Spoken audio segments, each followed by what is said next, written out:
the spiritual sources in a lot of their things. It was revolutionary for a lot of people.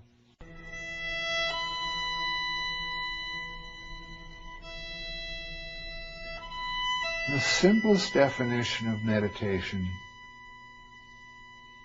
as I like to use the term, is that instead of letting your attention be used by what happens to you, this happens and you react that way, that happens and you react that way, and depending on your habits and your personal history and all that, instead of that, you decide to deliberately use your attention in a prescribed way. That's the essence of meditation practice. Now, it may be focusing on just learning to concentrate per se. So the simplest form of meditation in many spiritual traditions, for instance, is notice the sensation of breathing and stay there. Everybody will notice the sensation of breathing right away, and a couple of seconds later thinking about what to get at the grocery store or something more interesting. To learn to simply stay there, to learn to be able to consciously focus your mind. That's a major step in and of itself. That's one of the two main types of meditation. The other one is what's popularly called insight meditation, where having developed some ability to focus and stay focused in a calm, open way, you then start using it to examine your own nature. To examine usually at first your body, because that's a little bit easier, and then to start examining the contents of your mind. Not in an analytic way, not thinking about, that person made me react like so, and I think that has to do with a childhood experience.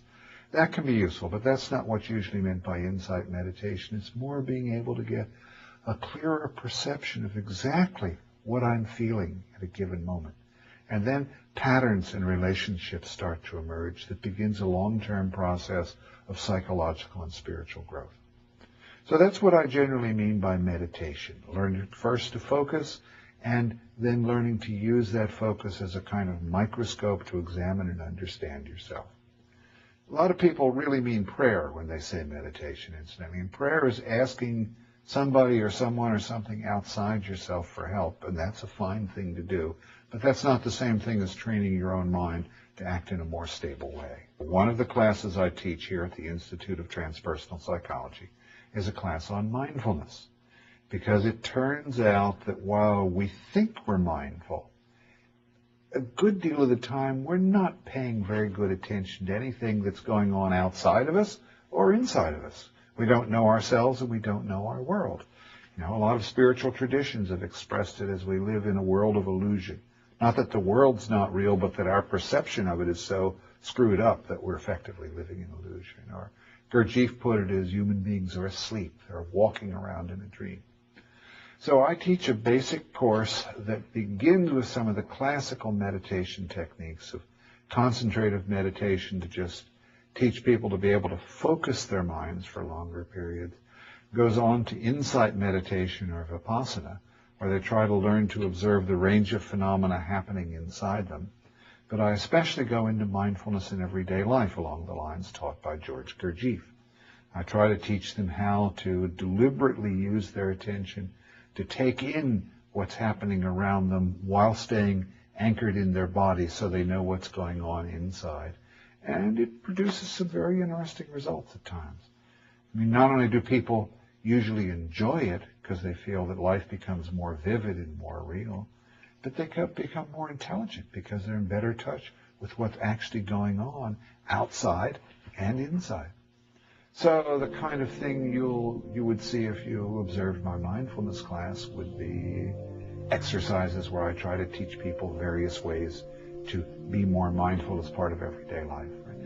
I'm all for formal meditation, but nobody ever got in trouble sitting on a little black cushion in a quiet special meditation room. But people get in trouble all the time when they behave and open their mouth in everyday life because they're not really mindful of what they're doing and what they're feeling. Close your eyes.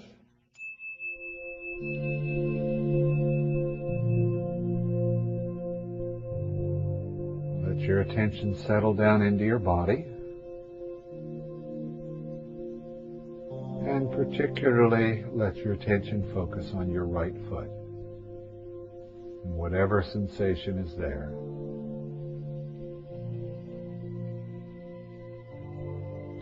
And then move your attention up to the lower half of your right leg.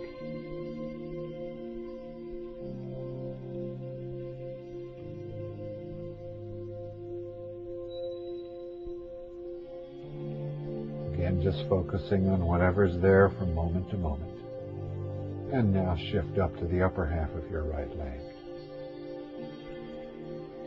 This is much faster than we usually do it, but you can make this transition.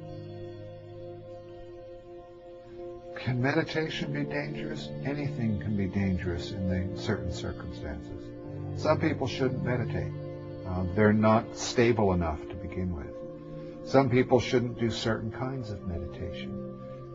The problem of trying to be more specific about that, though, is that, and this is one of my pet peeves as a scholar, the word meditation is used to cover so many different things, often contradictory, that it's almost useless. One of transpersonal psychology's big jobs that's going to take many years to do is to classify the different kinds of meditation practices and to find out what kind works for what kind of person. So that eventually someday we might be able to say, for your personality type, don't do Zen meditation because too many people go off the deep end with it and not enough people feel they've spiritually grown. But this other kind of meditation is good for your personality type. We don't know anywhere near enough to be able to make those kind of recommendations at this point. But that's my hope for the future of our field. We'll know what works for what kind of person in what circumstances, instead of, well, this is what my teacher taught me, so I'll teach it to you, and let's hope it works. When I brought out my Altered States of Consciousness book back in 1969, I had a section on meditation, and I bragged in the introduction to that section that I was reprinting 2/3 of the English language scientific literature on meditation, which sounded very impressive till you realize it was 2 of the 3 articles that existed. There was almost no scientific research on meditation. Then, years later in the 70s, there was an article published in Science that found some physiological correlates of transcendental meditation. And all of a sudden, that legitimatized it for mainstream science. If it affected the brain and the body, maybe meditation is real instead of some weird thing that comes from the East.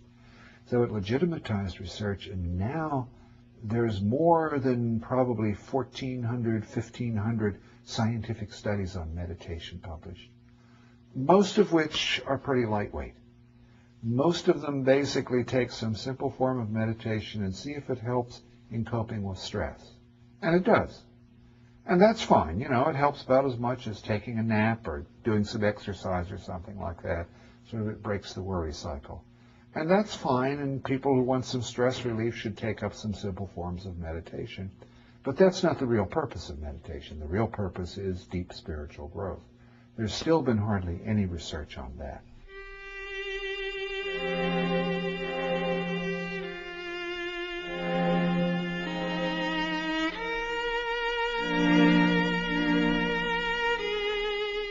When I had an opportunity to teach a workshop on meditation and mindfulness in life to people who were primarily scientists and scholars like me, I thought this is a very interesting challenge.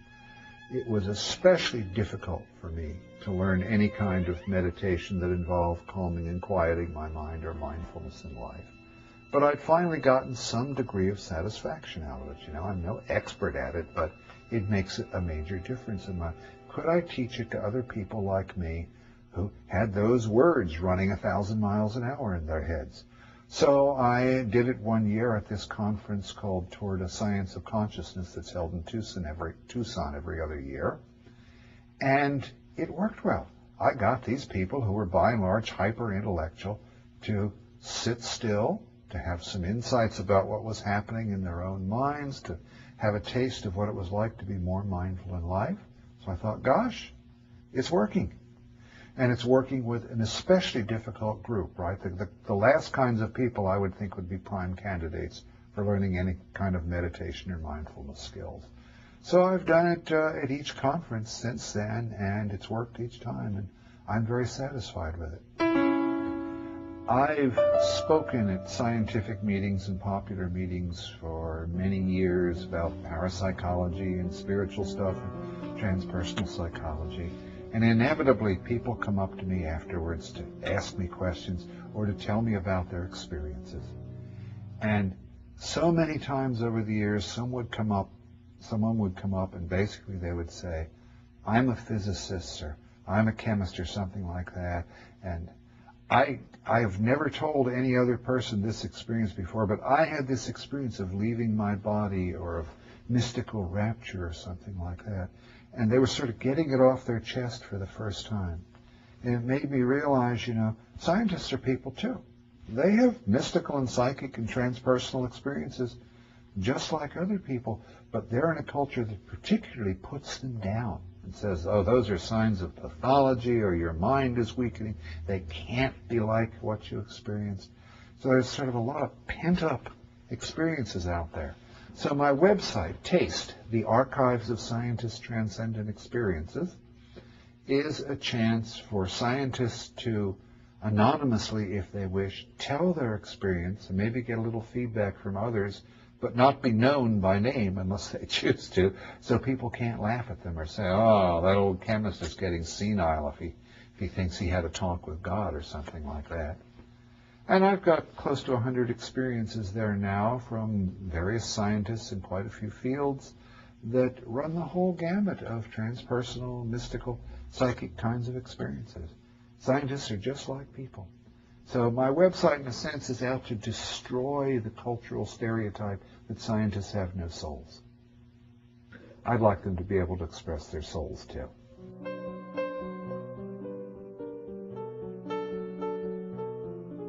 People have credited me with defining the term, but I didn't. Scientism is a term invented by sociologists back in the early 1900s, when they recognized that while science is supposed to be an open-ended inquiry with theories that are the best we can do at the time, but nothing final, in point of fact, it's done by humans who get sort of certain and arrogant after a certain time.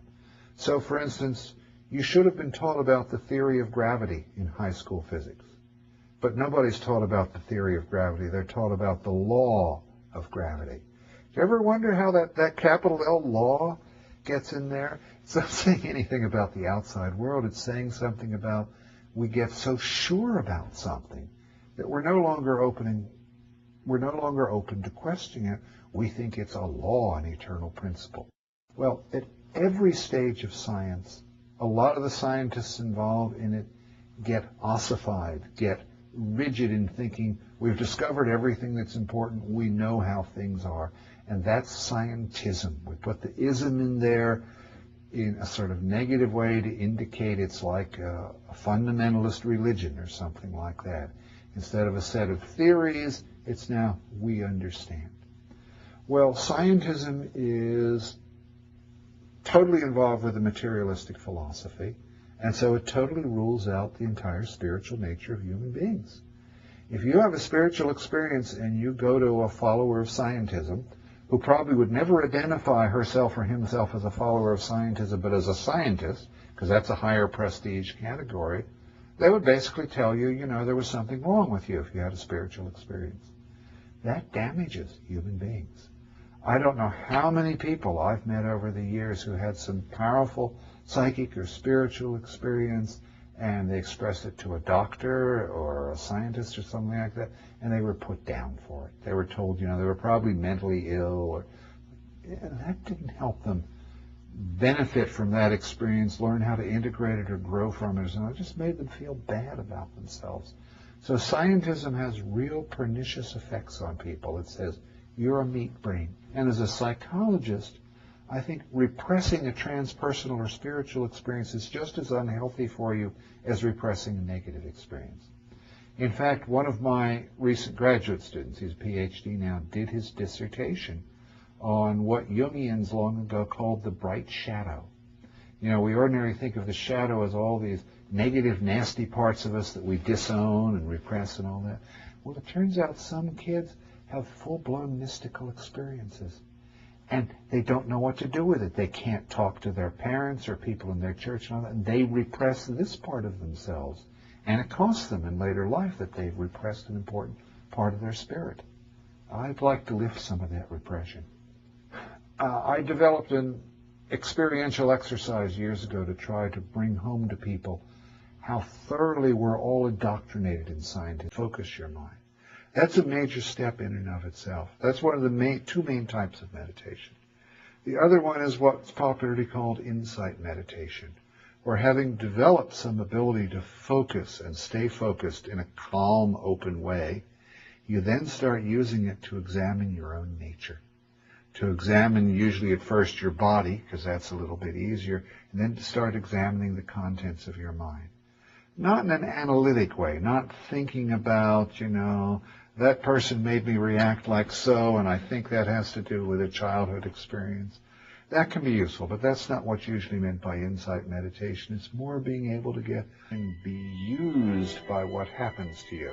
This happens and you react that way, that happens and you react that way, and depending on your habits and your personal history and all that. Instead of that, you decide to deliberately use your attention in a prescribed way. That's the essence of meditation practice. Now, it may be focusing on just learning to concentrate per se. So the simplest form of meditation in many spiritual traditions, for instance, is notice the sensation of breathing and stay there. Everybody will notice the sensation of breathing right away, and a couple of seconds later thinking about what to get at the grocery store or something more interesting. To learn to simply stay there, to learn to be able to consciously find the spiritual sources in a lot of their things. It was revolutionary for a lot of people.